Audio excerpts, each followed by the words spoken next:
We are a democratic party. We have very democratic institutions and mechanisms of resolving any disputes. And today we have agreed that that be done democratically and peacefully and openly and transparently.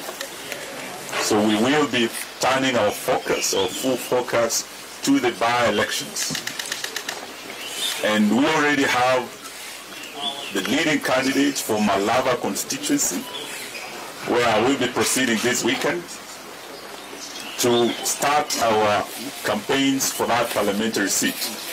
We will also be fielding in Ugunja constituency, where we already have a candidate, and we will also be campaigning in Ugunja, in Huisero, in Garissa County, Fafi, where we have candidates across the country.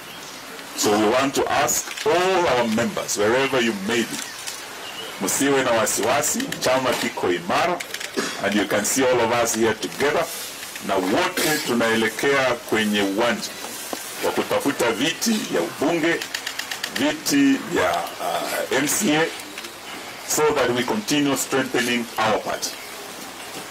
Lastly, for the Ruto regime, we are very concerned as a party about the issue of auctioning of our strategic national assets. The latest is the Kenya pipeline. We do know that the refinery in Mombasa is already gone. We do know that the port in Mombasa, the port in Lamu, is at an advanced stage. We are also aware that the aborted Adani deals, where they were planning to sell JKA, Ketraco, as well as the Shah deals, there are already efforts to bring back, through the back door, the same fellows.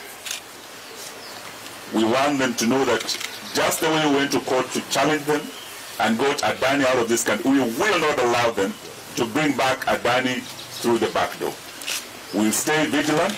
As the Democratic Action Party, we'll stay on the front line of fighting against corruption, fighting against all these atrocities being committed, the abductions, the enforced disappearances, the extrajudicial killings.